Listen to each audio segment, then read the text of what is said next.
Hello दोस्तों, जैसा कि आप लोग जानते हैं साइकोलॉजी में किसी बिहेवियर को जानने के लिए, चाहे वो नॉर्मल बिहेवियर हो या एबनॉर्मल, के लिए कुछ टेक्निक्स और मेथड्स का यूज़ करते हैं, जैसे कि इंटरव्यू, क्वेश्चनरी, ऑब्जर्वेशन मेथड वगैरह वगैरह।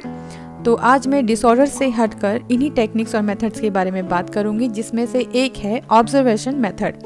घबराइए नहीं, ये इंग्लिश में सुनने में बहुत कुछ लग रहा होगा, जबकि इसे हम जनरली यूज़ करते रहते हैं, जैसे कि अरे क्या बात है, आप आज बहुत खुश लग रहे हैं। अरे बॉस उसे बिल्कुल पसंद नहीं करते, देखा नहीं उनका फेस के एक्सप्रेशन कैसे चेंज हो जाते हैं। पप्पू प्रिया को पसंद करता है, उसके आते ही वो हड़बड़ा जाता है। तो देखा, हम लोग इसे रोज़मर्रा की ज़िंदगी में इस मेथड को यूज़ करते हैं, पर साइकोलॉजी में इसे थोड़ा सावधानी पूर्वक यूज़ किया जाता है। बिहेवियर के किसी पहलू को जानने के लिए बिहेवियर को निष्पक्ष भाव से इन्वेस्टिगेटर ऑब्जर्व करता है, देखता है और उसी के आधार पर रिपोर्ट तैयार करता है। अब सवाल ये उठता है कि ये मेथड यूज़ कब करते हैं। जब इन्वेस्टिगेटर को किसी बिहेव को नेचुरल सिचुएशन में स्टडी करना चाहता हो कि वो पर्टिकुलर बिहेव किस सिचुएशन में और कैसे करता है, तब इस मेथड को यूज़ किया जाता है। इस मेथड को यूज़ करने के दो तरीके होते हैं।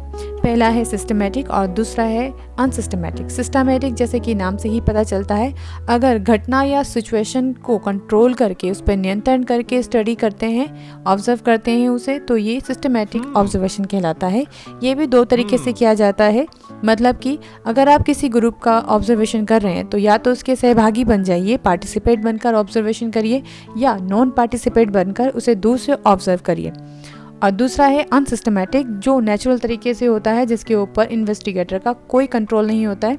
इसका बहुत अच्छा एग्जांपल है भूल भुलैया मूवी में, जब अवनी नाम का कैरेक्टर साइकेट्रिस्ट को मंजुलिका के जेवर दिखा रहा होता है, तो उसके चेहरे पर जो बेचैनी और हाव भाव होते हैं और जिस समय उसको ऑब्जर्व कर रहा होता है साइकेट्रिस्ट, वो ऑब्जर्वेशन मेथड का ही एक हिस्सा है। तो ये ऑब्जर्वेशन मेथड के बारे में बहुत ही शॉर्ट जानकारी थी।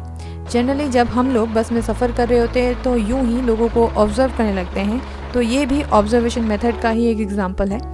इस मेथड के कुछ दोष भी हैं जिन्हें ध्यान में रख कर किया जाए तो रिजल्ट बहुत अच्छा मिलता है। जैसे कि इन्वेस्टिगेटर ये मान ले कि तुम मेरा दोस्त हो, तो वो पक्षपातपूर्ण ऑब्जर्वेशन कर लेता है उस व्यक्ति का, या इन्वेस्टिगेटर ट्रेंड या एक्सपर्ट ना हो तो भी गलती करता है, और कभी कभी जिसके स्टडी कर रहे हों उसे पता चल जाए तो वो एक्चुअल बिहेवियर करने के बजाय ढोंग और बनावटीपन करने लगता है, तो भी आपका रिजल्ट खराब आ सकता है।